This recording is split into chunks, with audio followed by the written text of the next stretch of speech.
બરાબર. એટલે અમે આ બતાવવા જઈ રહ્યા છીએ, જોઈ શકો કે ભાઈ આ વાવેતર છે એ આવરણ થયું. આપણે ગયા 7મા મહિનામાં આપણે વાવેતર કરેલું અને 24 તારીખે 7મા મહિનાનું આપણું સોપાન હતું.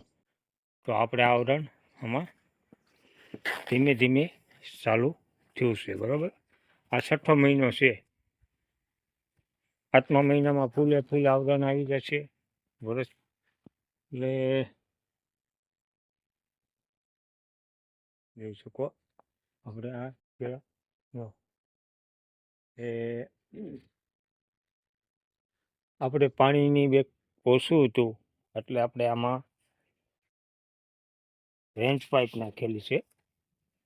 આ રેન્જ પાઇપ આવે એ 13 ફૂટે પાથરવાની આવે, આપણે 12 ફૂટે અથવા આપણે આ જેવા દાવડાનું અંતર હોય એ રીતે. એટલે પાણી બે બાજુ 6-6 ફૂટ 7-7 ફૂટ જેવું પ્રેશર આવે એ રીતનું પાણી ઉડાડતું હોય છે. એક શેડ આમ સાઈડમાં બે એક એક જાતી હોય, એક ઊભી હોય, એમ 3 આમાં શેડ જે વરસાદ આવે ને એ રીતનું આપણે આમાં પાણી આવતું હોય. એટલે આપણે આનો ઉપયોગ કર્યો છે. છૂટું કે ટપક નથી, એના લીધે આપણે આવો ઉપયોગ કર્યો છે. બરાબર.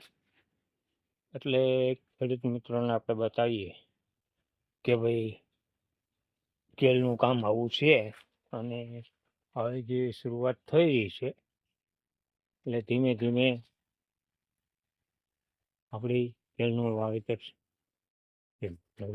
આ રીતના આ જે બતાવી છે ને એ નિયાજણ છે, જેમાંથી કેળા જે આવતા હોય તે આમાંથી અંદરથી આવશે. બરાબર.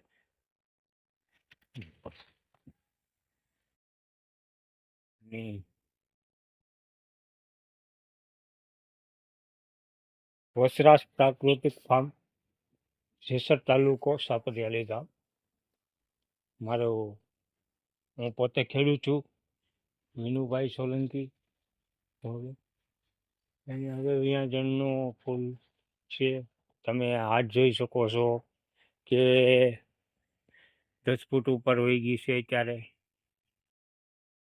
10 ફૂટની હાઈટમાં બહુ ઓછી છે. અને આપણે જે વાવેતરની પસંદગી જે જમીનની કરી હતી એ ખાડો છે અને